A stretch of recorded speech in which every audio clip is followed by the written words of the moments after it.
everyone, I'm Carrie with Salty and Bright, and a few weeks ago I posed the question in one of my shorts asking if you thought a particular teacher, she shared a particular book in her class, and I asked you guys if you thought that she deserved to be terminated. And so you'll find the link for that video in the description. But before I get into the real content, I want you to go ahead and like this video, share this video with your friends, and comment on, what you think about this particular situation.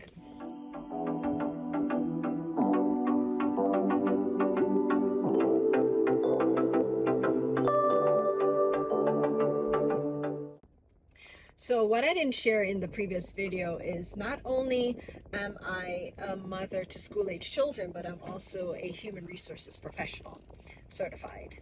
And whenever we're talking about the termination of an employee, we have to consider certain facts.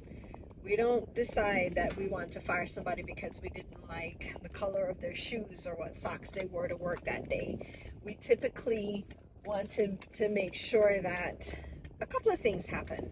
Number one, was there a rule that was broken? Number two, were they aware of this rule before they broke it?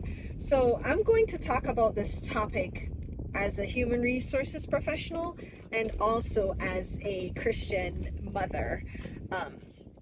So let's get into the topic. This teacher basically was in trouble because they needed to prove that she violated the divisive concept law. And what is a divisive concept law? Well, it is a law that prohibits teachers from teaching regarding race, gender, sexuality, and U.S. history. So if she violated any of those, then there's a possibility that they could ask for her to be terminated. Now, where I stand on termination on any employee, I stand on the side of grace. Number one, was she warned ahead of time? Did she do this before and they let her know, hey, if you do this again, you're going to be in trouble? Or is it a situation where it is zero tolerance, and so once you just need to violate it once and that's it, you're done? So I'm not sure if the policy of this particular school or the Cobb County, if it's a zero tolerance law, but she did read the book that had to do with gender identity to the class, and I believe I read somewhere that she actually gave an assignment, and that could have possibly have been how the parents found out that she read this book to the children. With that being said, several different media outlets stated that she bought the book from the book fair. And when you read the comments, people are like, well, if she got the book from the book fair, that means the school authorized the book, so she should be able to read it in the class. And, with book fairs, the goal of the book fair is to raise funds. And the school can have a book be sold because they think that somebody may be interested in the book. Typically, the parents will send money with the children, or they will meet the children at the school and they will go and they will look at the book, they'll buy the book. The kid comes home with the book, and then it's up to the parents whether they read the book with the child or they're sharing that content with the child. I think the issue here is that the teacher read it to her class. When I was growing up, many days, I called my teacher mommy. We spend most of the time when we're in school with our teacher, and I spend most of my time with my teacher, and I called her mommy and I called my mother miss because my brain got a little mixed up. But there's a level of authority that comes from teachers. When you're a child, whatever the teacher says, that we know to be true. There's a level of authority that comes from a teacher, so whatever they're teaching us, we accept it as the truth. So if it's math concepts, if it's literature, whatever it is, if the teacher is saying it, there is a general acceptance of that information because it's coming from a teacher. That is why there are some things the state of Georgia would prefer that teachers don't cross that line, that the parents go into that. So things to do with race, gender, sexuality, US history, some things in those categories they would prefer for the parents and not the teacher to instill these things or to share certain information. With that being said, the situation isn't about where the teacher got the book, because the school could have even had devotionals at the book. There could have been a Bible sold at the book fair. You know, the teachers aren't supposed to lead prayer in school or try to talk about Christianity in school either. And I think there would have been a different kind of uproar if she had read Romans 1 in the class, which is, you know, on the other side of the whole identity LGBTQIA agenda. Read Romans 1. You hear what it says. She didn't do that. And in the same way, if she did read Romans 1, there would have been an issue. In this situation, the book, it was about a boy who thought or felt like he was really a girl. So, back through the lens of an HR professional, was she warned about this? Was she aware of this policy? These are the things that you would consider as to whether somebody is deserving of termination. And then, after that, did she violate that law? Now, I don't know if it's a zero tolerance. If it's a zero tolerance and they found that she violated the zero tolerance law, then they have the right to ask the court to terminate her employment. Again, I stand on the side of grace. Was she warned? Was the administrative leave that she was placed on sufficient punishment for that? Would she then learn, okay, this is not acceptable behavior. I should not read this type of content to my 5th grade children. You know, would that have been enough for her to know it's not acceptable for this school, for this district, for this state, and not do it again? So that would be my stance on it, looking at if it's zero tolerance. Was she warned before? Now, the teacher, hopefully in the future, if she has questions about whether or not it should be discussed in the class, that, you know, she seek counsel, find out from the school, hey, I want to read this. I got this at the book fair. Is it okay if I read it in the class? And get permission to cover herself if that's what she wants to do. But in the state of Georgia, they firmly believe that that is something to do with gender, to do with sexuality. That kind of stuff should not be coming from a teacher, but they would probably prefer that it be from the parents.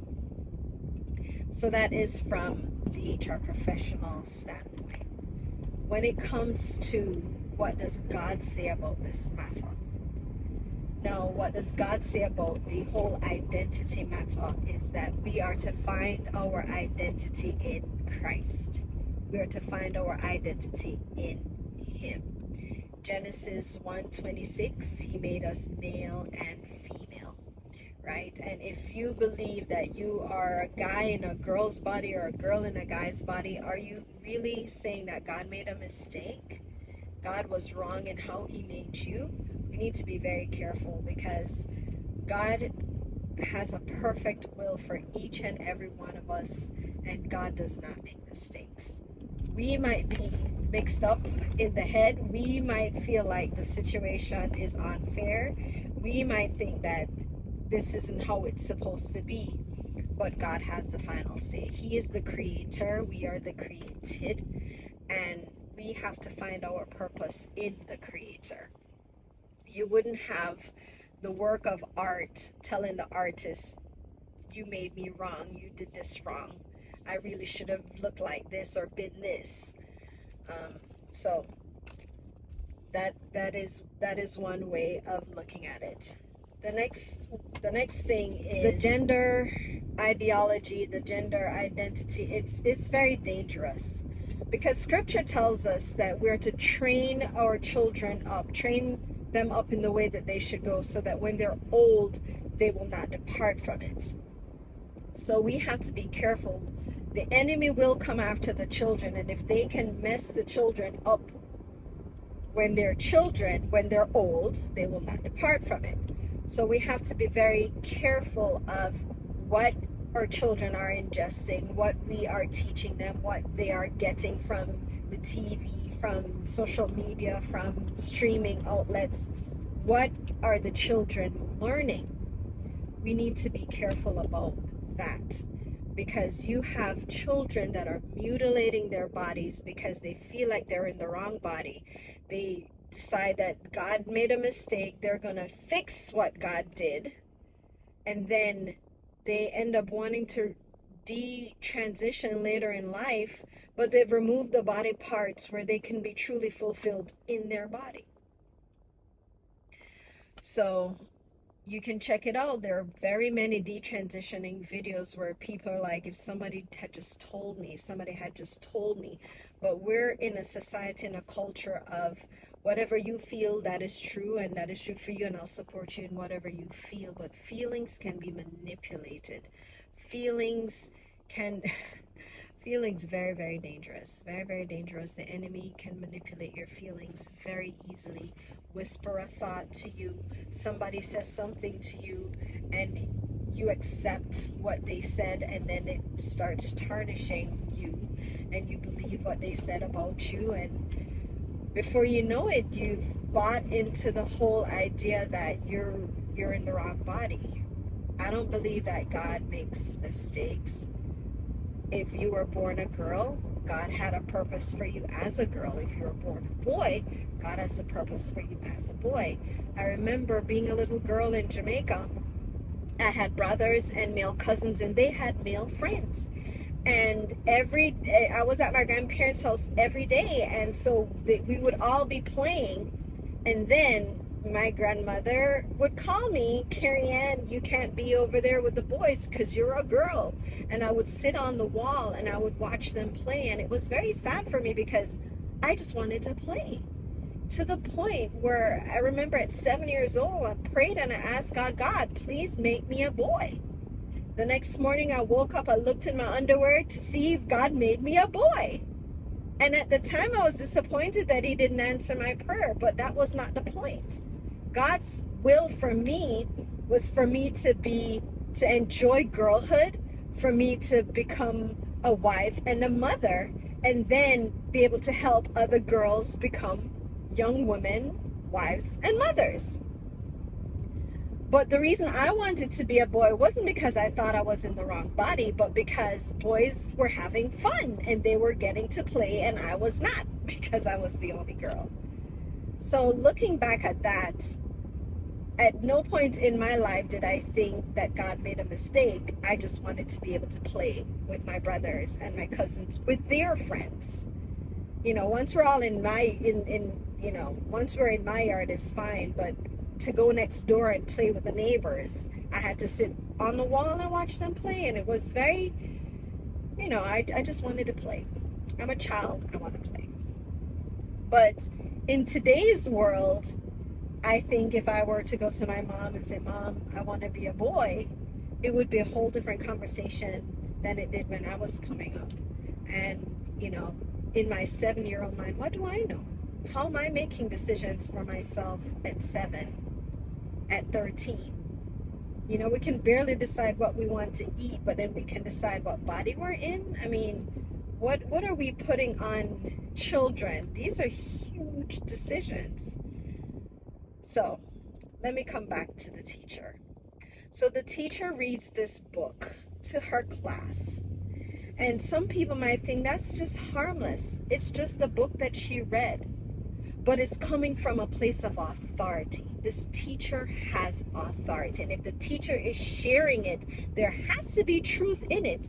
Think about your age when you were in school. Did the teacher tell you something and you're like, oh, no, that's not true. That's a lie.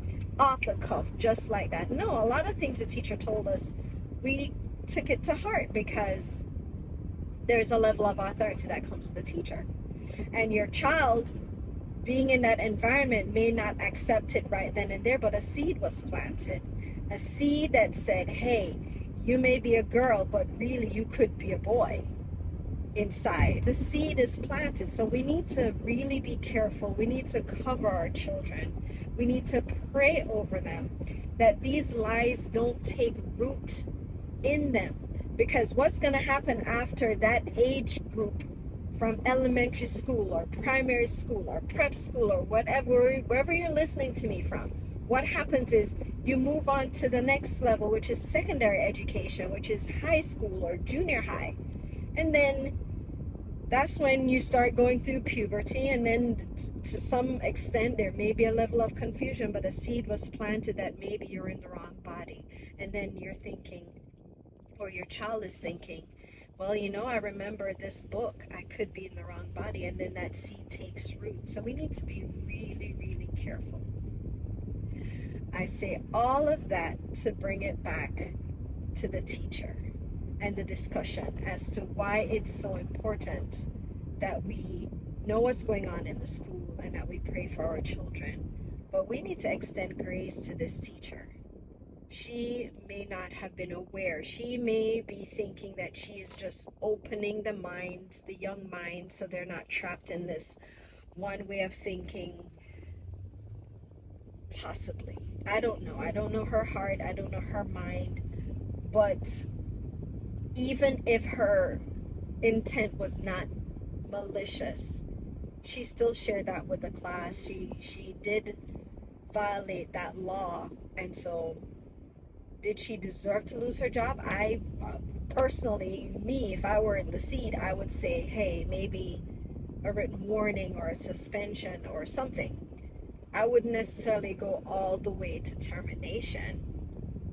But if it's a zero tolerance law, then they would have the right to call for her termination. I really do hope that we are more cognizant of what is going on in the schools.